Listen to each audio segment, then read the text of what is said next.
नमस्कार दोस्तों, मुझे लगता है आपने नटेला अर्गो खाया ही होगा। हम पैन खोलते हैं और क्रिस्पी स्टिक्स देखते हैं जिन्हें चॉकलेट पेस्ट में डुबोना पड़ता है। बहुत कूल। आज हम बिल्कुल वही दोहराएंगे, केवल जायंट साइज में। इसके लिए हम बहुत सारे नट्स की जरूरत होगी। वे अब कच्चे हैं, इसलिए हम इसे खोलते हैं, बेकिंग शीट पर सभी नट्स को बिखेरते हैं।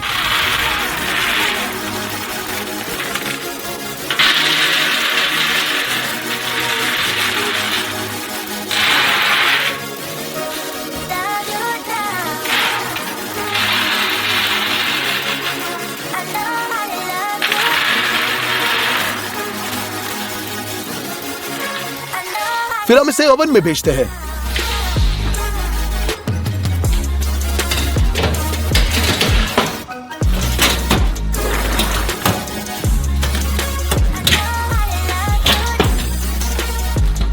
हम उन्हें कन्वेक्शन मोड में 200 डिग्री पर भूनेंगे।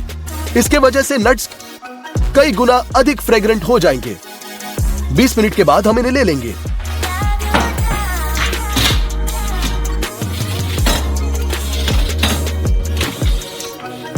कभी कभी हेजलनट शेल कड़वा होता है, लेकिन मैंने ट्राई किया। इस नट्स के साथ सब कुछ ठीक है। छीलना व्यर्थ है, इसलिए आसानी के लिए हम उन्हें कटोरे में डालते हैं।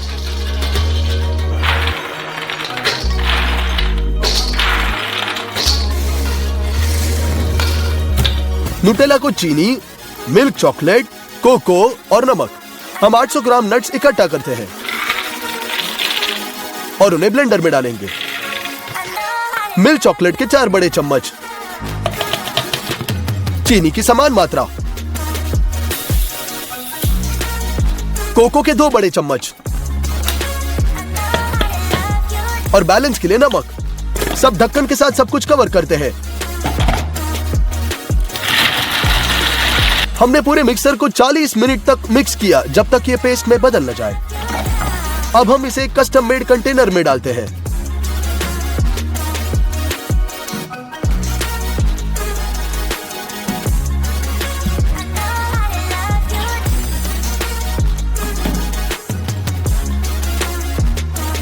नटेला के दूसरे पोर्शन के लिए पर्याप्त ब्लेंडर नहीं था और ये टूट गया, इसलिए हम कुकिंग की तकनीक को थोड़ा बदलना होगा। हम मिक्सर पर एक मांस की चक्की स्थापित करते हैं, एक तश्तरी में नट्स डालते हैं और उन्हें पीसते हैं फाइन ग्रिड के माध्यम से। इस प्रकार हम इसके माध्यम से सभी हेजलनट्स पास करेंगे। 800 ग्राम कुचले नट्स को मेलेंज में डालते हैं।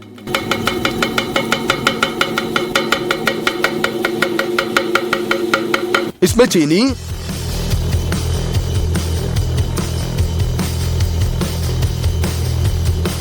चॉकलेट और नमक शामिल करते हैं। क्या हम आधे घंटे तक इंतजार करते हैं, जब तक कि वे पेस्ट में न पीस लें। हम नुटेला को मोल्ड में रखेंगे और अगले हिस्से को लोड करते हैं।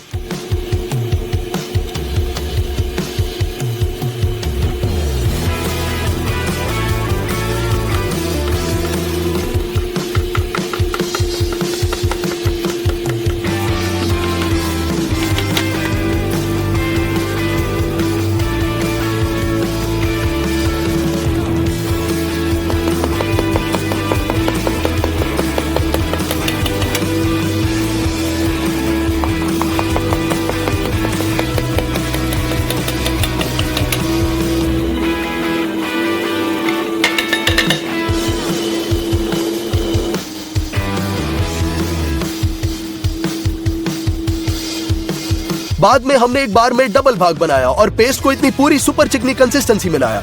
हमने पूरे दिन नुटेला पकाया जब तक कि हम फॉर्म नहीं भरे।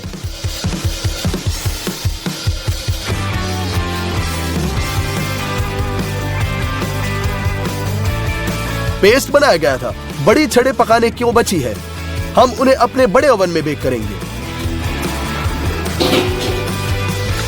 लेकिन पहले हम लकड़ी काट लेंगे और आग लगा देंगे।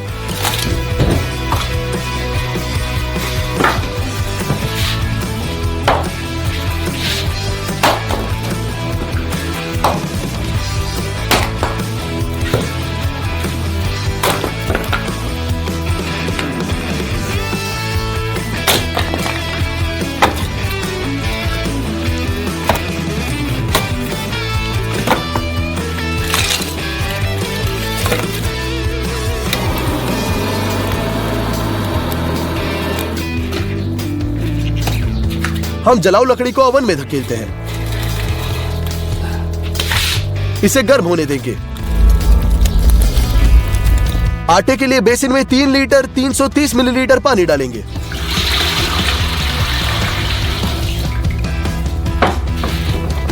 नमक, चीनी डालते हैं और सूखा खमीर काफी है। 1 किलो आटा डालेंगे और एक विस्क के साथ मिलाएंगे जब तक कि आटा स्मूथ न हो जाए। हम खमीर के काम करने के लिए आधे घंटे इंतजार करेंगे और 4 किलो आटा जोड़ते हैं। स्पैचुला के साथ आटा गूंद देंगे।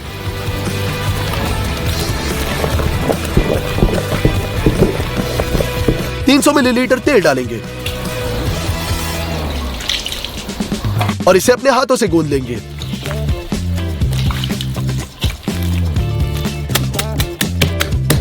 फॉइल के साथ कवर करेंगे। धूप में आधे घंटे के बाद आटा तो बहुत बढ़ गया।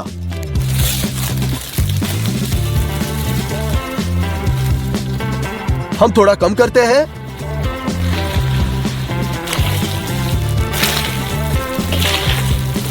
और फिर से फॉइल में कवर करेंगे।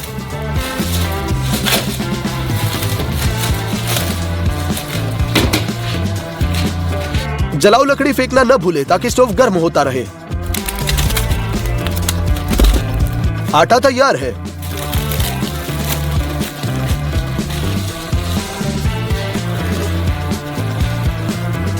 हम इसके एक हिस्से को फाड़ देते हैं और इसे तराजू पर रख देंगे। प्रत्येक स्टिक का वजन 853 ग्राम होगा। हम आटे के साथ मेज को धुल देंगे। हमारा आटा उस पर डालेंगे, स्ट्रेच करेंगे और अपने हाथों से फैलाते हैं।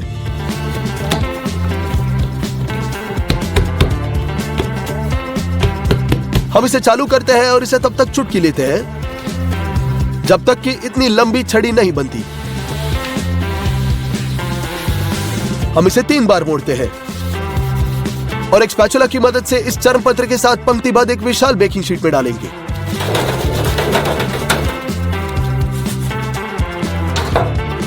आटे को उसके पिछले रूप से लौटाते हैं। चर्म पत्र की एक तह बनाते हैं और इसे तौलिए के साथ सहारा देते हैं। इस प्रकार हम आटे के 5 स्ट्रिप्स बनाते हैं।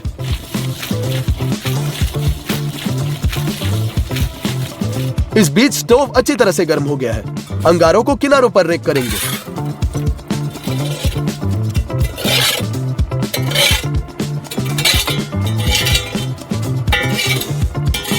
स्टव के अंदर हीट बढ़ाने की जरूरत है, इसलिए हम गुब्बारे को पानी से भरते हैं।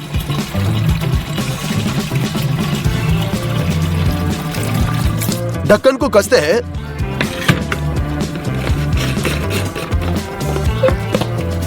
और हवा को पंप करते हैं, दबाव बनाते हैं।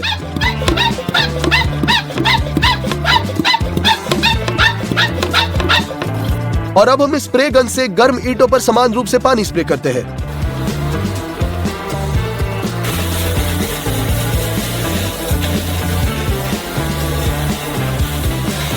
आटे की स्टिक्स पहले से ही बढ़ चुकी है, उन्हें बेकिंग शीट पर फैलाना होगा।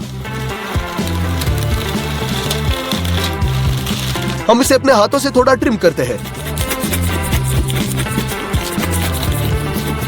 और ओवन में धकेलते हैं।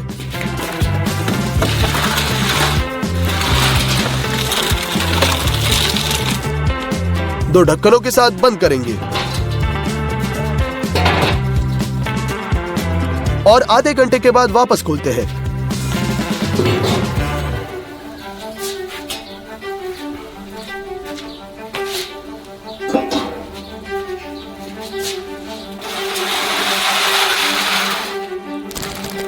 विशाल स्टिक्स का पहला बैच जहां न्यूटेला तैयार है।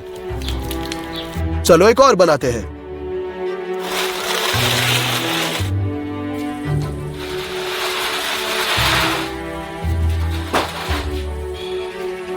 मेरी राय में दूसरा और भी सुंदर निकला। हमारे लिए ऑर्डर वाली न्यूटेला बॉक्स की एक बड़ी हुई प्रति बनाई गई। प्राइमर की कैन को हिलाते हैं और इसके साथ बॉक्स को कवर करेंगे। उसके बाद हम भूरे रंग के पेंट के साथ सब कुछ पेंट करेंगे। हम बॉक्स को स्टूडियो में स्थानांतरित करते हैं।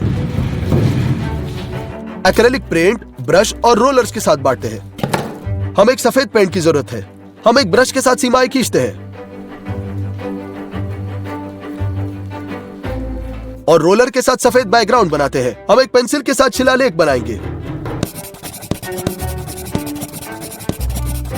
इस सभी को सजाते हैं।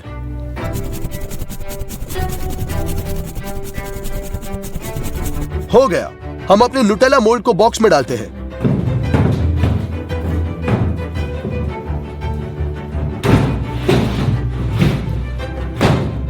साथ ही बड़े स्टिक्स भी।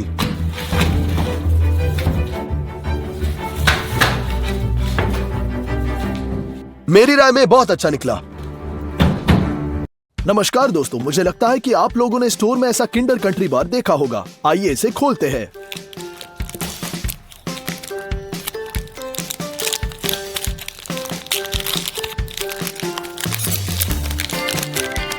ये कुछ प्रकार की छोटी चॉकलेट की तरह दिखता है। हमें इसे काटने और अंदर देखने की जरूरत है।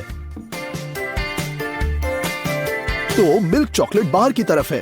अंदर एक घना सफेद फिलिंग है और खस्ता अनाज है। मुझे आश्चर्य है कि इसका स्वाद कैसा होगा। खस्ते फिलिंग के साथ एक कूल कैंडी बार। तो आज हम बिल्कुल वही पकाएंगे, केवल 1000 गुना बड़ा। तो चलते हैं। सबसे महत्वपूर्ण बात उच्च गुणवत्ता वाला मोल्ड बनाना है। पिताजी इसमें हमारी मदद करेंगे। हम प्लाईवुड शीट लपेटते हैं और इसे चिपकने वाले टेप के साथ ठीक करेंगे। ये तैयार है। अब हम एक पेचकस और कोनों से लेस है। हम उन्हें प्लाईवुड में जकड़ देंगे।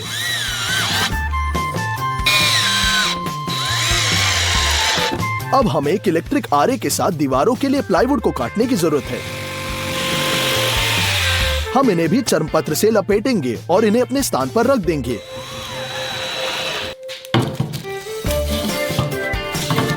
हम अपने मोल्ड के अंदर जुड़ने के लिए 45 डिग्री पर काटेंगे और ये झालर बोर्ड को चिपका देंगे। बीच में एक धातु के कोने पूरे आकार के साथ गुजरना चाहिए। हमें कोने को छोटे टुकड़े में काटना होगा। हम अपने फॉर्म को कंस्ट्रक्टर के रूप में इकट्ठा करेंगे। थर्मल गम की मदद से सब ठीक करना बाकी है ताकि बाद में सबसे महत्वपूर्ण क्षण में ये सब बाहर न निकले।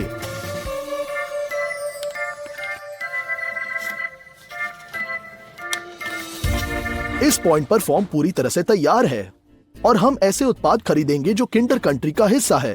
तो मिल्क चॉकलेट हम 30 किलो खरीदे, चीनी 13 किलो, पाउडर्ड मिल्क हमने 25 किलो की 2 पूरी बैगें खरीदी, पाम ऑयल 20 किलो बक्से। इसमें खस्ता अनाज अर्थात गेहूं के ममरे, चावल के ममरे, जौ के ममरे और अनाज के ममरे शामिल है। हम इसे प्राप्त नहीं कर सकते, इसके लिए हम इसे साधारण अनाज से खुद बनाएंगे। तो ऐसे सॉस पैन में 1 किलो अनाज डालेंगे, 2 लीटर पानी डालेंगे और इसे तब तक पकाएंगे जब तक कि सारा पानी वाष्पित न हो जाए। हो गया। हम इसे स्टव से हटाते हैं और इसे 4 बेकिंग शीट पर बिखेरेंगे।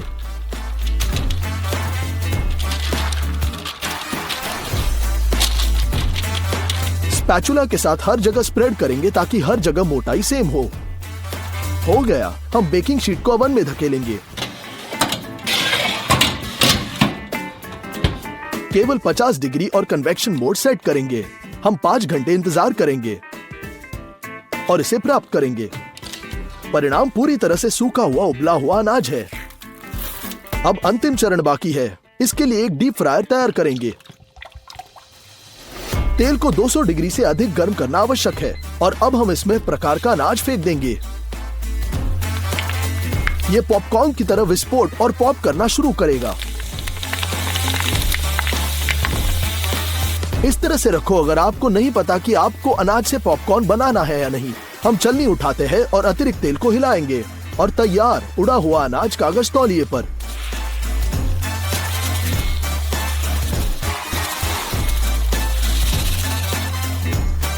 अब हमारे पास सभी फ्राइड अनाज है। इंग्रेडिएंट्स के अनुसार आगे एनिमल फैट है। हमने मक्खन लिया, सोया लेसिथिन वो भी खरीदा और आखिरी वाला वैनिलिन है। प्राकृतिक वैनिला फली का उपयोग करेंगे। हम उन सभी उत्पादों को दयालु देश में बदल देंगे। चॉकलेट पहली पंक्ति में है। हम बॉक्स खोलते हैं।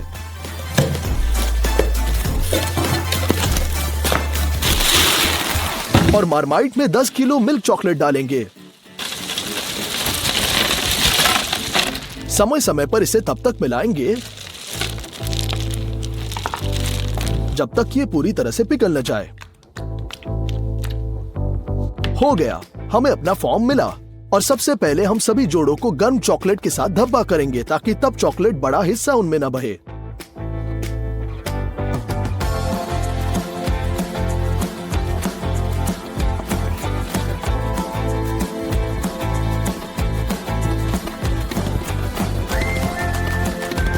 अब हम बचा चॉकलेट डालेंगे।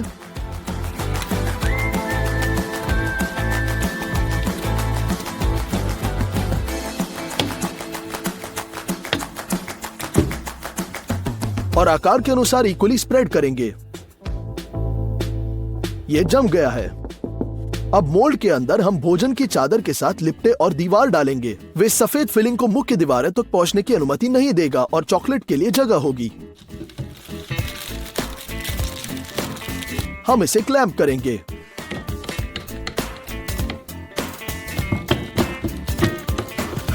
हम पाम ऑयल को बॉक्स से बाहर निकालेंगे। एक माचे का उपयोग करके हमने इस ईंट को आधे में काटा और इसे बर्तन में डाल दिया।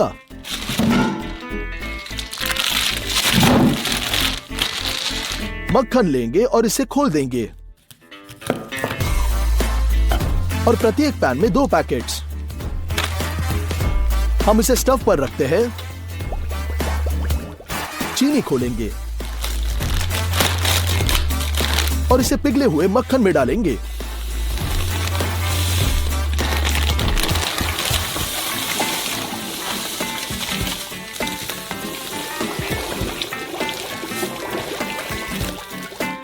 हमने सोचा था कि चीनी गर्म तेल में घुल जाएगी, लेकिन ऐसा नहीं हुआ। खैर ये ठीक है। हम 2 विशाल बेसिन्स लेते हैं। पाउडर मिल्क के बैग खोलेंगे और प्रत्येक बेसिन में 25 किलो डाल देंगे।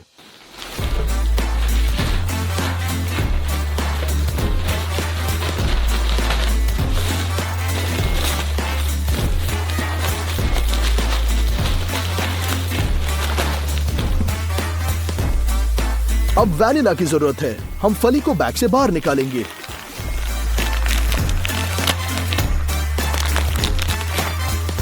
हाई क्वालिटी वाली वैनिला ऑयली होनी चाहिए, तो हम इसे लंबाई में काटेंगे और चाकू से बीज को खुरेच देंगे।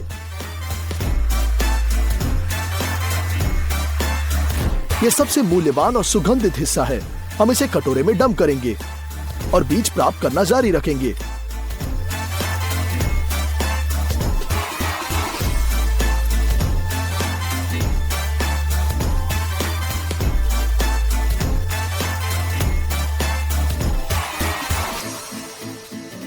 उन्हें घाटियों में समान रूप से बिखेर देंगे, लेकिन गोले के बाहर न फेंके, वो भी बहुत सुगंधित है, इसलिए हम उन्हें ड्रायर में भेजेंगे। हम 70 डिग्री सेट करते हैं और इसे चालू करेंगे। हम 5 घंटे तक सुखाएंगे। उन्हें छोटे टुकड़ों में काटते हैं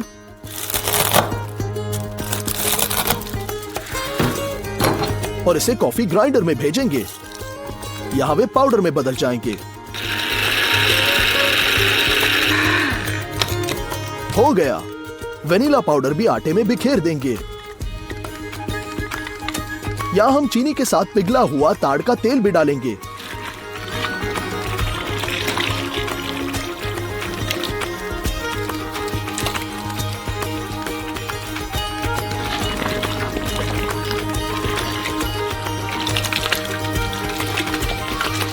और अब ये सब विशाल मिक्सर में मिक्स होना चाहिए।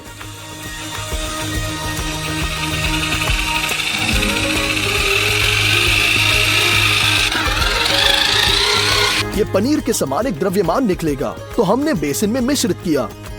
अब हमें मैलेंजर की जरूरत है। इसे चालू करेंगे। हम इन इंग्रेडिएंट्स को सॉसपैन में इकट्ठा करेंगे।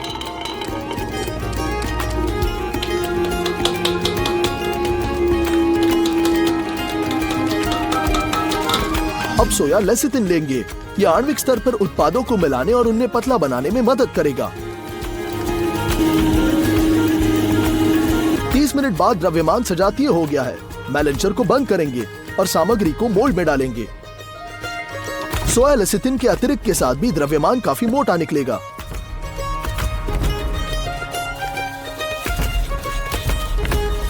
पफ्ड सीरियल्स जोड़ना आवश्यक है।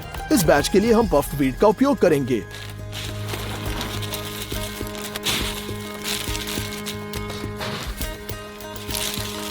हम इसे सफेद द्रव्यमान में दबाते हैं और फिलिंग का दूसरा बैच बनाएंगे।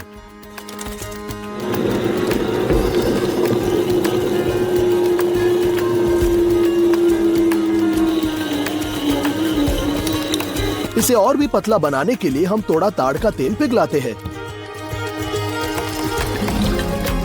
और इसे मैलेंजर में डालेंगे।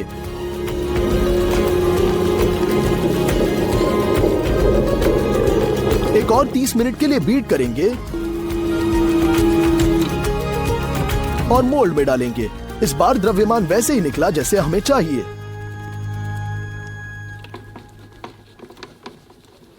हवा के एक प्रकार का अनाज जोड़ेंगे।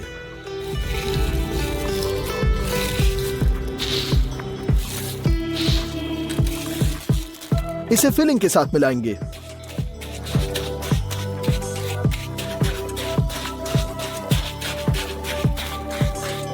तो तीसरा भरेंगे। इसमें पफ्ड राइस डालेंगे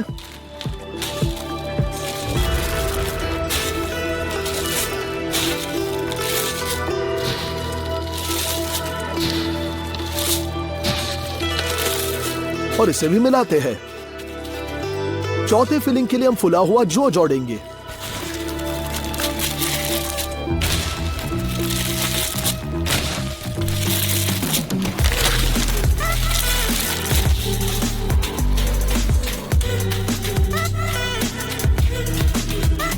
हम इसी तरह फॉर्म भरते रहेंगे।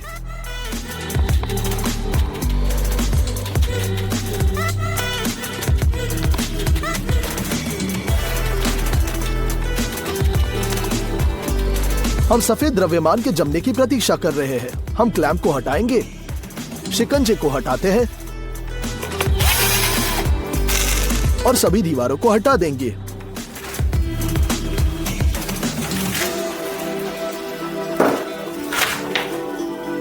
ये फिलिंग के लिए एक परत निकली। अब हम केवल बाहरी दीवारों को वापस लौटाएंगे।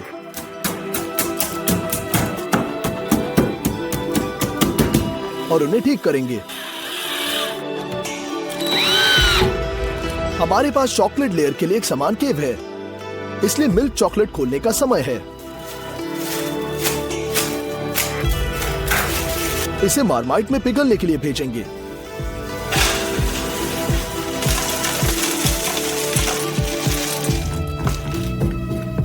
लेकिन इस बार चॉकलेट को अधिक तरल होना चाहिए, इसलिए हम मक्खन जोड़ेंगे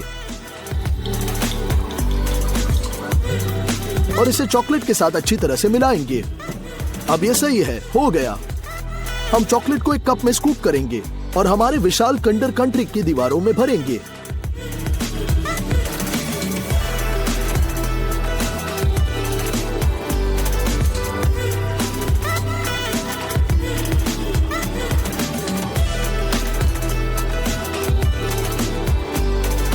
ये चॉकलेट सभी दीवारों को फिल करने के लिए पर्याप्त थी और नीचे एक पतली परत भी। हमें मोटा होना चाहिए, इसलिए हम कुछ और चॉकलेट पिघलाएंगे। इसे मोल्ड के बीच में डालेंगे।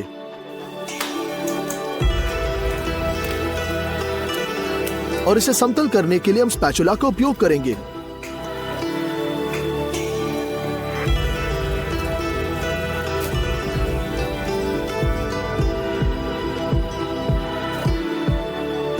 चॉकलेट के सख्त होने तक इंतजार करना बाकी है। हो गया। किंडर कंट्री को मोल्ड से बाहर निकालने के लिए प्लाईवुड डालते हैं और इसे कोनों के साथ ठीक करेंगे।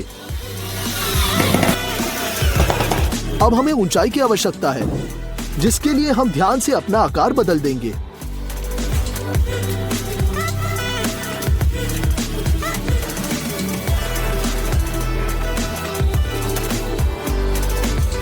यही है, हम इसे अलग कर देंगे।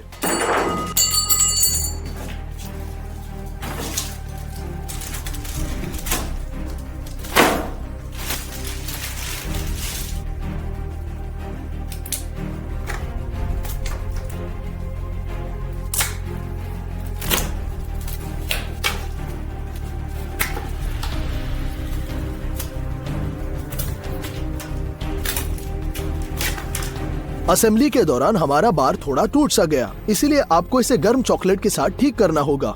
बस सभी खड्डों को कवर करेंगे।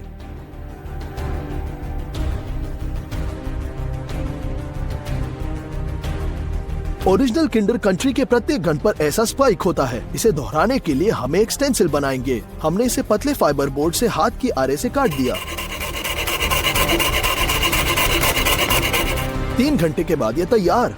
हम इसे ऊपर लागू करेंगे और खरोच हम स्टेंसिल को पहले बाहर से रेखांकित करेंगे।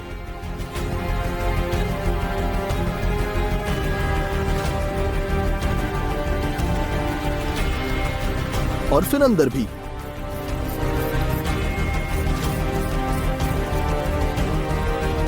हो गया, इसलिए हमें इसे 9 बार करना होगा।